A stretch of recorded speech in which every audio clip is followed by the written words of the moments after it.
Hi, I'm A.Vogel. I'd like to share a little bit with you about my past and my music and my career. And it goes way back to when I was a child. My mother, I could remember her singing when I was 5, 6 years old and teaching me songs. And my dad played piano and guitar. He was a bricklayer. So I've been around music all of my life. And I loved music. So I proceeded with guitar lessons back in 1964 in Pittsburgh at the Luca Music Studio, which is long gone. When I was 8 years old, I entered a talent show playing a song called Malaguena that was at St. Mary's School Lyceum, and I got a little ribbon for that. The next year, I formed a group called the Citations, and three-piece, and we won second place in the talent show. And I wanted to play in church. And I was an altar server. I had a couple years of lessons. And in 1967, we got permission from the bishop to play what was new around the country, folk mass. And it was on a Saturday evening at church. It fulfilled our Sunday obligation to go to church, to go to mass. So in my cassock, altar server cassock, and my dad's old Martin guitar, which I have, 1941 Martin, I got permission and I played at the Catholic Mass at St. Mary's in Pittsburgh. I got a good feeling from that. It meant a lot to me, and I continued with music and formed a group, and I started playing music. So I've been in music all of my life. Have been in and out of bands, every aspect of music, from being a roadie, a sound man, a light technician, to building speaker cabinets, to installing sound systems, to teaching and performing as a street musician. Then as a street musician, back at those many years ago, over 30 years ago now, I was a street musician to raise money for the homeless in Pittsburgh and to take care of the poor, which I did. And was part of opening a homeless shelter. And as a street musician, the money I made, I was able to take care of a number of homeless people in a place called Shepherd's Heart in Pittsburgh. I went back to school and I majored in music education at Duquesne University. And I started recording and have recorded on more than 11 CDs and albums since. And have been awarded numerous awards for my music and albums, video productions, receiving 5 International Unity Awards, 6 ASCAP Awards. So I've been blessed to perform at World Youth Day, Toronto, Canada, 375,000 people. Pope John Paul II also was there. And it has taken me to concerts around the country and around the world, including Sydney, Australia, Germany, Poland, France, Italy, numerous concerts in Italy, and more. And I was invited to go to Poland to do a concert to celebrate Pope John Paul II Day. They had contacted me. They wanted a Catholic Christian rock musician from America that had an edge of rock, but faith-based music. And I was referred from the concert promoter in Italy to that promoter in Poland, referred me, A.Vogel. They contacted me. They said they would have musicians there. I thought, like the old folk masses, it would be 5 or 6 guys that play once a week and then do their regular jobs. And I thought, hey, I'll do it. I'm getting a trip to Poland. It's fine. Well, what they wanted me to do is take one of my popular songs and take the words out and put words of Pope John Paul II, because this was a celebration of Pope John Paul II at Castle Square in Warsaw, Poland. So I did. Song of the Brightness of Water was one of his poems. It had 2 paragraphs, and the 2 paragraphs fit word for word in 2 of my verses of a song, Calling Us Home. I re-recorded it, sent it to Poland the next day. I was contacted. They wanted me to come to Poland. They picked me up at the airport, the translator, and took me to rehearsal. I counted 75 musicians, 30 violin players, keyboards, drums, percussion, horn section, everything. We walked in, I said to the translator, wow, who's this for? And she said, for you. I couldn't believe it. They had orchestrated my music. All of the parts were written out for my songs. And the next day we did a dress rehearsal. The following day was the concert.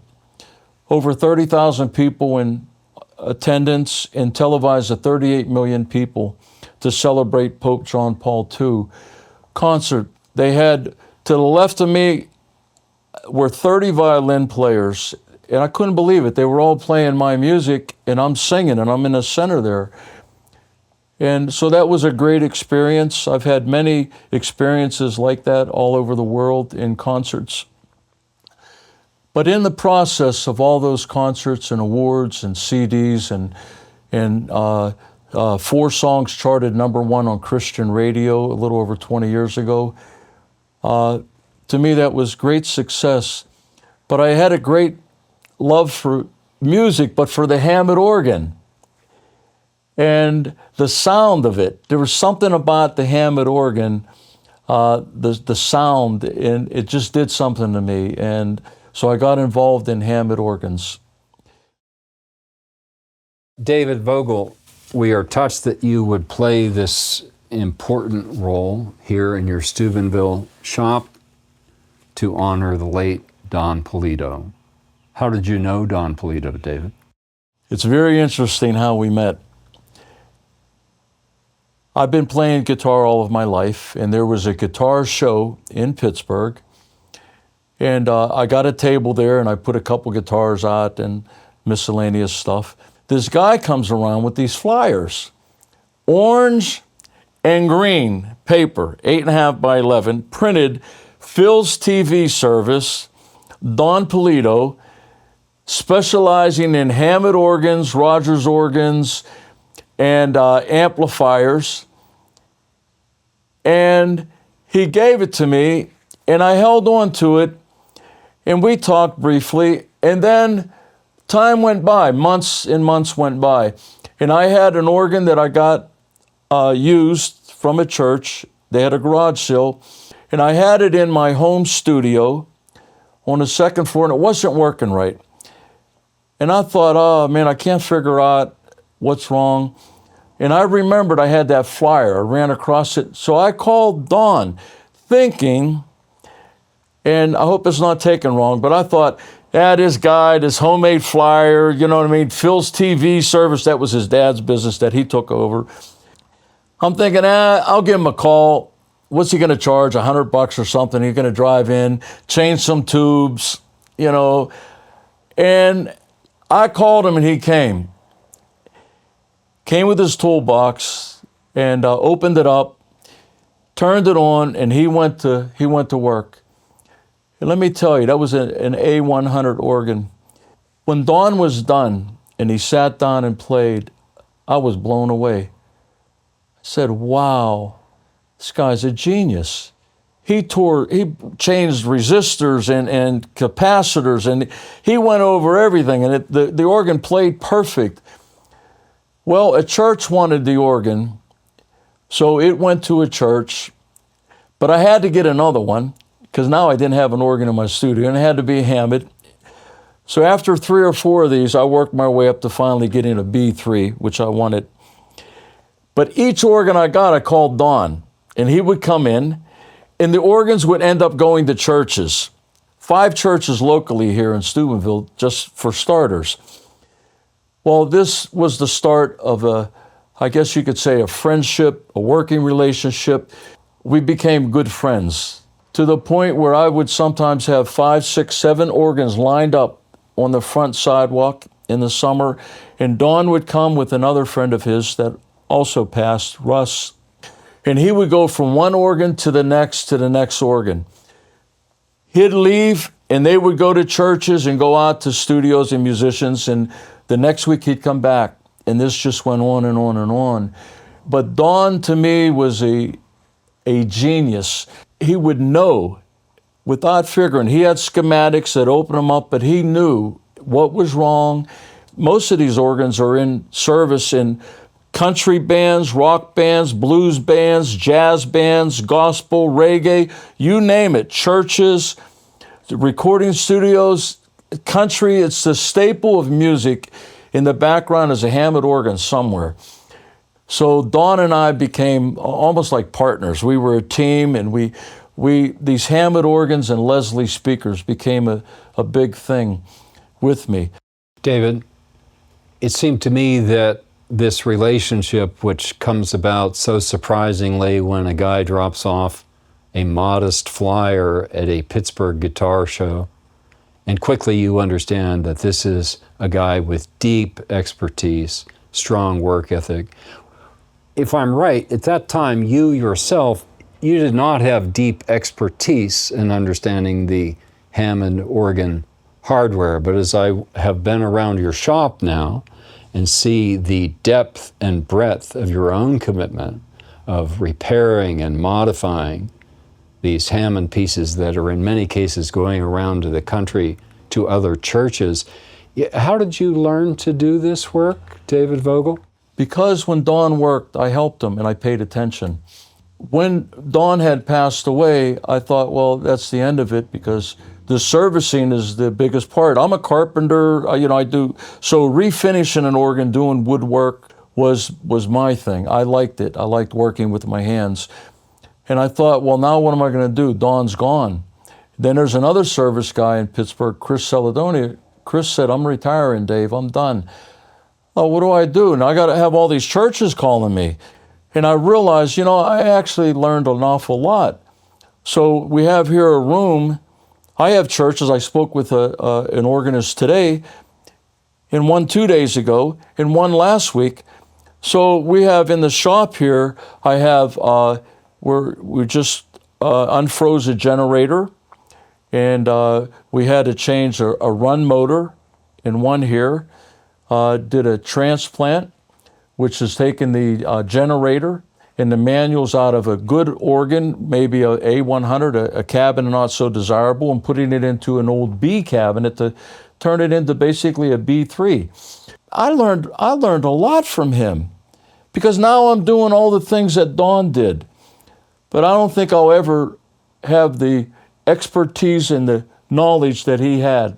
In this room here, I think we have, I have 5 Hammond B3s, a couple A100s, a C3, all being redone, and they're almost all done and ready to go out. And that's stuff that I learned from Don. We miss him. He was a very humble guy. And if you go back to the flyer he handed me when we met, that's the homemade flyer. And he was very humble and down to earth. We joked all the time, and we laughed. But the last thing we did together was pray. David Vogel, am I right that there were times that you and Don Polito personally managed the installation or customization of Hammond equipment for venues? Yes, there was, many, many times. And we'll give an example that a church needed an organ, and they may have had something that just was junk, and they needed a good Hammond organ. So I'd have one, I'd refinish the wood. Don would do the electronics, we'd get it ready, and then I have a couple big guys that are here all the time. They would lift the thing up in the Leslie speaker, and we would deliver it. Don would meet at the church, would plug everything in, and he would make sure everything's fine-tuned and everything is perfect the way it's supposed to be. Nothing wrong whatsoever, not one tone missing. Then he would sit down and play, and he had a pretty cool way of playing. He was a great musician also, accomplished. And the organist or the pastor would be real happy. Then we had a thing that we would pray at the end. Bless the church, the parishioners, the pastor, and then Dawn and I would leave. and the crew would leave. And one of the last organ install place, the last servicing that I know of with Don, outside of fixing that organ at his house, was about a few weeks to a month before he passed, and that was at Pittsburgh Paints Arena. Well, they needed and wanted to have a Hammond organ with a Leslie speaker.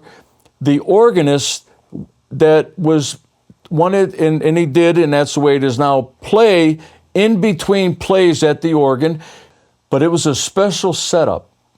We could not have the Leslie speaker close to the organ, because right next to the organ was a whole row of seats and computers that were all of the television networks. So the Leslie speaker had to be almost 70 feet away, and it had to be where it could not bleed through to any of the sportscasters. So Don did the special wiring and servicing so that the organist can hear what's coming through the organ prior to it going to the mixing console, and then out of another ear on the earphone could hear what the Leslie was doing. I designed an enclosure for the organ so that there would be no overbleed. Only the microphones would pick it up. And I learned this from Don, speaker placement on a Leslie speaker. Those horn on the top for the treble spins one rotation, and the bass speaker baffle underneath the bass speaker spins another rotation. So it's going like this on the Leslie speaker, and slow speed and fast speed is it goes on a 360-degree radius. It does not work properly if you have it against the wall. It has to be diagonally. So the enclosure for the Leslie, and I learned this from Don, that I had to design where that Leslie was inside an enclosure that was actually like as if it was in a corner of a wall of a room diagonally. In enough space in there that mic picks up the true full Leslie rotating speaker sound.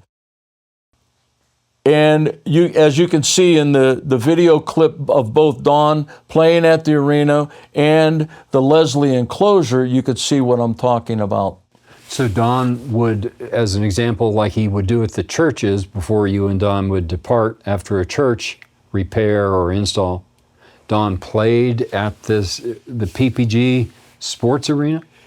He did a sound check on everything, and he played so well and for quite a while that the head people at the arena had wanted him to come and play at a Penguin game.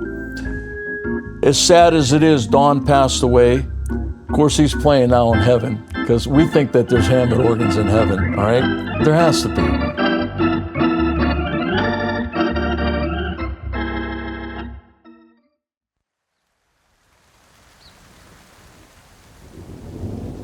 I went out on the streets in Pittsburgh and literally 95 was a bad winter. I literally put them on my shoulder and carried them. 2 guys that lost their toes with frostbite.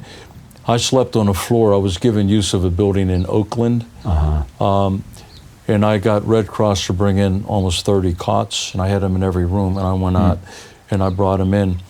And then I went out with my guitar with gloves with the fingers cut out and played to raise money. But that's a long story. But well, it's a beautiful story, and how many people have done that? Well, very, very, very few. Yeah. You agree? I would agree.